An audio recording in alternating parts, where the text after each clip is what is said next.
NAC is back. NAC is back. But only We're half back. of NAC is back. I'm The other back. half of NAC is... I'm back. David's back. Not David, back. where were you at, I'm man? back. Where were you at? I went to Spain. I went to a couple places in Spain. I started Tell us in about it. Barcelona, but the real highlight was I went to the north of Spain, a little area called Basque Country, which there's a city there in Basque Country called San Sebastian, highest concentration of Michelin star restaurants in the world. But Wow.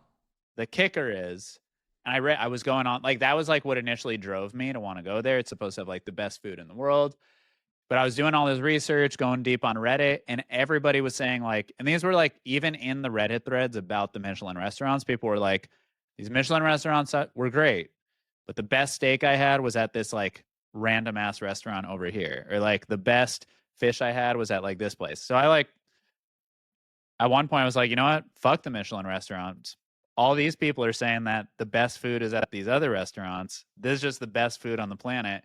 It lived up to the hype. The food was amazing. I had a good time. Recharged. I'm back. You're back. And how does it Back. feel to be back, man? Give us your real-time state of mind going into a very charged week in crypto. I feel like I came back at the perfect time. You know, like being gone this week I wouldn't have liked that because, you know, things are picking up. We got a base day one today. It's good to be back in LA for that. Market's picking up. It feels good to be back. We got a lot going on at Hume. We're doing Yeah. some big we got a big push today. We are launching V2 of our AI chat companion app. So it's going to be even better. You unlock secret cards as you chat to the artist more. It's really clear how you're earning XP while doing that. The artist can ignore you. Like if you piss them off, they'll just stop talking to you. So they're starting to feel like really real and have a personality off the heels of Elon's anime girl yesterday. So I'm feeling good. Well, let's not skip around the agenda too much here. If I pull up my agenda, first on the list here, we have base day one happening here in LA. Just down the street from both of us, David. I mean, you're calling in from Hollywood, I'm calling in from Hollywood, and I think just in between the both of us is the actual keynote and the after party that's happening. So, how you feeling about that? I'm feeling good about that. I've been talking here. I told everybody how Spain was. I want the Cooper. Coop's been locked in. He hasn't been on a trip. What are you looking forward to most with the event today? Or like, what are your expectations even? Like, what are your expectations going into this event? My expectations are it's going to be really well done and really well presented. You know, the base team does a great job putting on a good show. I saw that there was a lot of rehearsals going into the keynotes. It's being streamed. And so there was a period of time in 2021 where keynotes were all the rage. You know, I very vividly recall being in New York with you, David, during a nice Doodles keynote and being very impressed by the keynote itself. And so I love a good keynote. I love a good keynote. We're going to have Brian Armstrong there in person, which is very bullish. We're going to have our boy Jesse Pollock there, some nice guest speakers. And so I'm expecting to sit in the crowd for 3 hours and listen, and I think it's going to be good. Afterwards, I'm going to be spinning on the rooftop for about 45 minutes, which should be exciting. And I think my question going into this is like, who are the base key advocates? Like who's going to be at this keynote? Who's going to be at this party that I think represents the base community? And I say that because it feels different than the Ethereum community. I think when you go to DevCon, ETH Global, and ECC, you have a very specific class of founders and personalities and KOLs, for lack of a better term. But who is that for base? You know, I think getting to see a little bit more clearly who they went out of their way to invite to this keynote is going to be very telling of where the whole ecosystem is in this point in time. So you'll be there. I'll be there. I think we're going to see some mutual friends. But generally speaking, I'm definitely pretty excited about it. I'm pretty excited. It's like a non-hot take, hot take. Last year around this time was Basecamp. You and I were there with our boy Lucas from Pods, member of the NAC podcast here. And I was very excited for that event. It was a 3-day event. It was in the mountains. Where was it? It was like in Idlewild. somewhere outside Idlewild. But it kind of left much to be desired for me. I felt like it was a little too grassroots feeling. I felt like base was at a point where it needed to prove that it was like the go-to L2 and like the go-to chain to be building on, for lack of a better word. There was a lot of competition from Solana, and I wanted to go there and for it to have a more of a serious feel. Like, we're here, this is what we're building, this is what we're about, this is why we're all here building on Base, these are the goals. And it was a lot more grassroots and kind of like free flowing than that. And it kind of left me leaving. I still decided to build on Base, but it kind of left me feeling like there was a little bit of a lack of direction, which I don't think there was. I think, and that wasn't their intention, but it kind of left me, and I think some other people at that event felt like that. So I think this year, doing it in LA as a keynote, Brian Armstrong showing up, the CEO of Coinbase, Jesse's obviously like been practicing.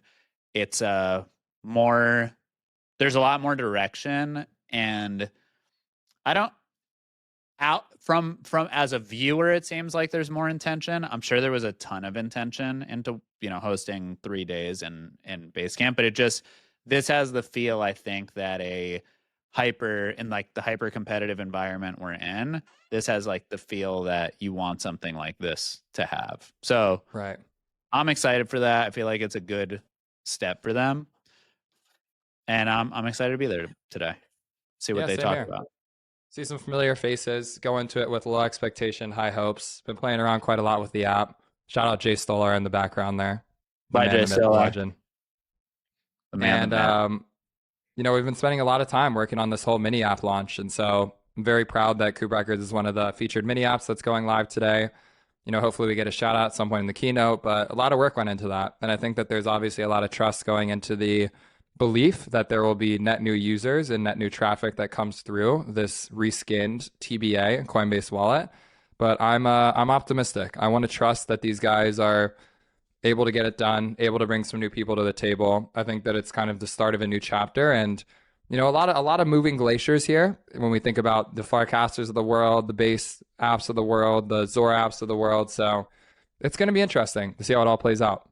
Do you have I don't know if you guys talked about this on the pod last week. Do you have a stance on how integrating tokens into more of a social app experience, and especially like from your perspective with Coop Rex and what you all are doing launching songcoins right now, how that will benefit you all and what your expectations are here in like the first 3 months of this experiment?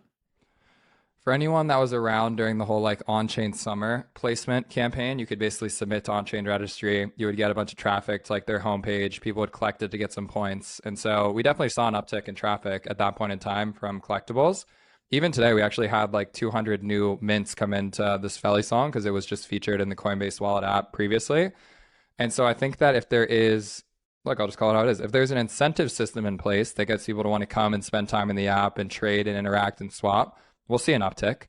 If there is no incentive structure in place and the expectation is just that people just want to come and hang out and scroll and just play around with apps because they're fun and exciting, my expectations are pretty low. And so I think that's kind of how I'm going into this. I think the cosign from Base is very much appreciated. The understanding that you can now go and open up this mobile app and easily swap tokens and whatnot is definitely cool, but it's not net new.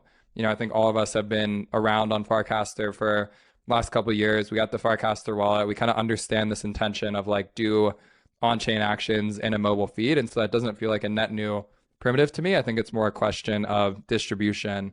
And if Coinbase puts a lot of marketing dollars behind this, can they start to pull new people in? And can we, as one of the, featured apps, at least in this first week, actually garner attention and energy to come into the app itself? I don't think, correct me if I'm wrong, a company of Coinbase's size and influence has ever launched a social trading app mixed with a wallet. The only other company, and it's not, now they're a crypto company, that has anything remotely like this is Robinhood. But there's no social component. So I think it's going to be really interesting to see if they can pull this off. And if you take a step back for a second, it's actually incredibly novel what they're trying to achieve. If it's like what I'm picturing, which is basically mixing trading, a wallet, and a highly, highly social app experience, I maybe it's probably been done on like a smaller scale, and you might know some examples, but no one's ever done it at this size and like a company with like this kind of influence. Yeah. I mean, I think the vision here is like WeChat, right? It's kind of the everything Mm-hmm. app for crypto. You can go in there, you can find your friends, you can message your friends, you can discover apps, make transactions, etc. I think there's obviously still a big disconnect between like the quality of products that exist within the App Store that make you want to spend time there. And I think for me, one of my initial reactions is going through the featured section.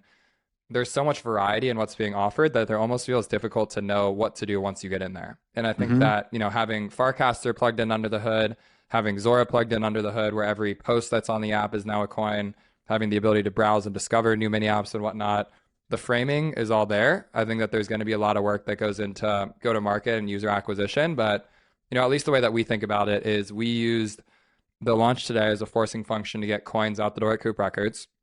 Once those were out the door, we spent a lot of time just optimizing to make sure that the mini app was functional and that we could actually be supported within the featured slot. And I think now it's kind of just like an all-out push. I think this is kind of the start of a new chapter and basically saying, hey, here's a mobile product that people can get their hands on and use, and let's see if we can actually get people to want to use it. Some would call it a new day one. Some would call it a new day one, David. I got a question for you. Because I was actually on Coop Records this morning looking at song coins. If we can move towards the song coin discussion. I'll start with a broad question. Actually, I'm going to start with some props. Because I don't think people realize I hadn't looked at exactly the full roster of tokens you had on there. And I don't think fully, like, these aren't all like Web3 artists or all like really small artists. Like, you have major artists on here. Daniel's a major artist at this point, which is like, shout out to Daniel. We got Zed's Dead, and which is a massive DJ who I don't believe has had really done anything in crypto before. This is probably his, like, one of the only on-chain assets that he has. Blondish, who, yes, has done crypto stuff before, but is a huge name. So, like, these are real names with real audiences that you've been able to get on this app. And I just want to, people don't realize how hard it is to do that. Like, these artists have managers, they have labels. There's a lot of friction to being able to get these types of high quality assets on chain. So I just want to, like, shout you out for being able to do that. My question for you is, how do you feel now you're like a week and a half into launch? Oh no, it's only been 2 days. Yeah, 2 days. Right. You're 2 days into this launch. How are you feeling? Has it like met expectations? Obviously there's always a lot of work to do, but where's your head at? Met expectations for sure. Big shout out to the Doppler team. I think it was a great call for us to be working with them. I'm very proud of the 5 coins we have out there. I'm very aware that 5 coins is absolutely nothing in the grand scheme of things. And so I think the big conversation in my mind is just the velocity of new tokens in the market and the belief and ability that these markets can be efficient in the future. If you look at how they're currently trading, people are just buying the coins because they're new and shiny objects. I don't think that there is a understanding of one song being better than the other one song having more streams than the other one, etc. And so there's a big disconnect between why songs are trading in the way that they are. It's been really refreshing to sort of change the tune internally on a lot of these more artist-facing meetings and label meetings, and going into these calls and saying, hey, we're moving towards coins. These songs have a market cap now, hearing their concerns and all their questions and whatnot. But intuitively, I think people understand this direction for the product a lot more. It feels like something we can really sink our teeth into, which I'm really excited about. And I guess I can't say this was unexpected, but it was a little bit surprising, is there was quite a lot of discourse on Twitter around the whole transition from music NFTs to song coins, people thinking it's just slapping a new coat of paint on it, trying to sell them this old dream that never worked, and now I'm trying to sell them this new thing. And, it just reminds me that I appreciate the kind words tremendously, but people don't really care. People don't really care until something's really working. And from a distance, people will just look at music NFTs in 2021. They'll look at these song coins that we're launching today and just say, oh, it's the exact same thing, and there's been no learnings in between there. And so I think for me, it's been a lot of soul searching this week, just really challenging my own belief in this, challenging my own conviction, being able to sit with all of the comments that are out there on Twitter and not try and get too offended by them. It's easy to get really kind of pissed off and triggered by some of the low-hanging fruit that's out there, but we're 5 years in on the whole on-chain music journey. We got another 5 years to go before I think we're going to start to see real impact here. So just taking it one step at a time and feeling grateful for the small wins, which is getting some new coins to market, getting to number 1 and number 2 on Dex Screener, which means that they were well received, all things considered, and now just staying par for the course and getting some more out there. 5 years to go before we have real impact. I don't think I actually think it's a shorter time frame, but maybe when you say real impact, you mean billion-dollar market cap tokens? Like Not, maybe not there's a even number. market cap wise. I think that crypto has novelty when things are new and exciting and hot, and people will flood to it really quickly. And so I think it's likely that we see like a inflection point with crypto and music at some point in the next, 12 to 18, maybe even 2 years here, where a couple songs pop off, maybe some artist coins pop off, maybe like there's, you had the classic Blau $10 million sale that was making a bunch of news and whatnot, but it's not like NFTs have stuck around and are now meaningfully moving the needle on music discovery, impact, curation, trending charts, etc. To me, impact is defined by the cultural resonance it has and by the ability for it to move markets and move music, globally speaking. And so I think that I'm just aware that there's still an extremely large amount of time that's required to get there. And I think what impact looks like to me is that the success of songs on chain and on Coop Records are actually impacting the success of those songs in the real world. And not on a scale of 100 artists, but on the scale of 1,000, 10,000, 100,000, whatever you want to call it. So there's just a lot of magnitude that needs to come into play here. And I'm just trying to be really realistic and very, true to how far we have to go before this actually makes a tangible impact in the real world. Do you see Coop Records? I know you sometimes call it an on-chain label. Do you see it as a label in the sense that if one of these tokens takes off, especially I think from like a Jiggets or a more like a DJ who's not like the biggest DJ in the world yet, and this thing's taken off, this artist has like tapped a new type of revenue stream for them. Do you see it as part of the role of Coop Records to like help that artist with PR and like the messaging around what they've done and like what this token's doing for their career? Or you see Coop Records as more like, we're here, we're providing this, but artists will talk about this and message this the way like they see fit? Or do you see yourselves as like partners with those artists? Definitely partners. I think that crypto has a tendency to be really hands off, like platforms specifically want to just build the tooling and then let whatever happens. The more and more I think about it, I just don't think that can be the case with what we're doing here. I think that there's so much concern from artists around my fans losing money, around the stigma around launching coins, what it even means to launch a coin in the first place. And so kind of the way I see Coop Records evolving is we're sort of this trusted entity that makes people feel comfortable and confident launching coins and creates a little bit of insulation from the artist from all of these crypto moon boys and bag holders that have all these crazy unrealistic expectations. And so I definitely see us being super heavily involved here. I think, as I've been vocal about, for 99% of the artists we work with, this is their first touch point with crypto. And so we can't just throw them to the wolves and be like, all right, launch a coin and then good luck figuring it out. I think there needs to be a very active relationship there. I think to my point earlier, I don't expect that these coins will like break an artist in the next like 6 to 12 months, but I do think that there's some headline opportunities if, a coin gets to $1 million market cap or artists are making couple $100,000 in trading fees or whatnot. Like there's a narrative there that feels very tangible to me. So trying not to get too far ahead of the curve. I will say that if I zoom in a little bit more and listen to some of the feedback we've gotten this week, trying to create a more direct relationship between the coins that exist on the platform and the actual real world success of those songs in the real world feels very tangible to me. And if I zoom out far enough, I do think that Coop Records being able to, compete with more traditional labels and compete with other distributors in terms of owning some of the distribution rights and being able to bring that back into the coins and having the fans be able to buy into the actual upside of the songs. There's a very exciting thread to pull on there that I'm just, again, trying to prioritize roadmap, but I definitely see the vision very clearly for this. Yeah, something that I was looking for when I was poking around today was like, when I click on a song, it would be awesome to see like how many streams does this have? How many uses on TikTok does it have?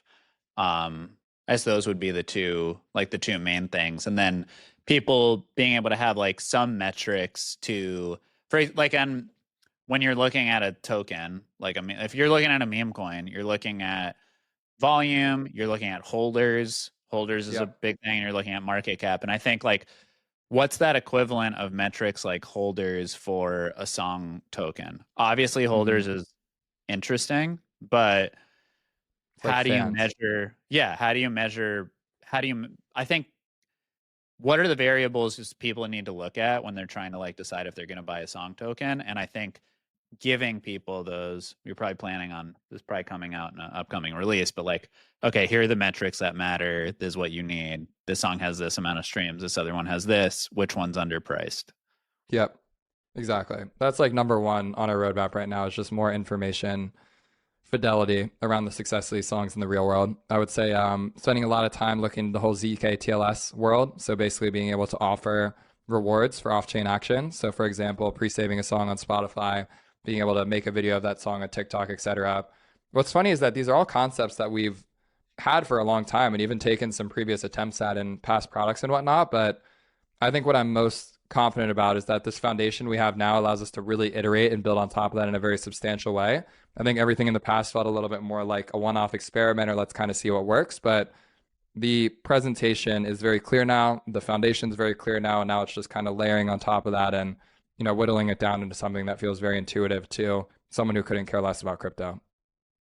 So I'm looking at our agenda here. Let me just scroll down here really quick. So Yeah, we yeah. talked about What else on the agenda? base a new day one. Obviously, we covered that. I think the biggest news of the week has got to be Pump.fun and their Yep. token launch. Let me ask you a Yep. question, David. Are you a buyer of Pump? Do you hold any Pump token, or I are you do not exposed? hold I do not hold any pump. I have thought about purchasing it several times in the last couple days. The only purchase I made or decided to make so far in the last couple days was actually Pudgy. I was Hmm. looking for things that are just like super obvious that I do not need to like check on every day and that I have like above 80% confidence that it's going to 5 to 10x if we're in a bull market. Pudgy Hmm. checks that box for me super strong. And I'm on the fence as to whether Pump checks that box for me as strong as some other tokens. Because, and yeah, this is coming from the perspective as like someone who wants to be more focused on their startup than like in the trenches trading tokens every day. And I Right. think there's still some, if you're coming at it from that, if I had all the time in the world, I'm a buyer of Pump. I'm buying it. I'm watching it. I'm seeing what happens. I'm tracking it. But I think I'm still I don't know, it doesn't check that box as something that like I wouldn't have to check yet. Obviously, from a forgetting myself and like what I'm looking for in the tokens I'm buying right now, uh massive ICO, like awesome to bring back an ICO. Love to see it. It was seemed like it went off without a hitch, and they're a revenue producing product. They're probably the most them and Hyperliquid are probably the most successful crypto apps that we've had in the last couple of years. And like I'm probably an idiot for not buying some, but I think there's some I don't know, I kind of want to see what happens with it. Or I bought a lot of Pump. Sorry, I bought a lot of Pump. You bought a lot of Pump. That's probably Yeah, a smart move.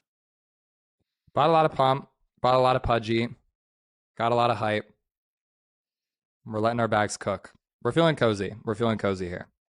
I I think could when I I just could started seeing Pump just ripping buybacks just directly into the chart, and then I started thinking about how they've made literally $1 billion this last year alone and how much reserves they have to just be doing that.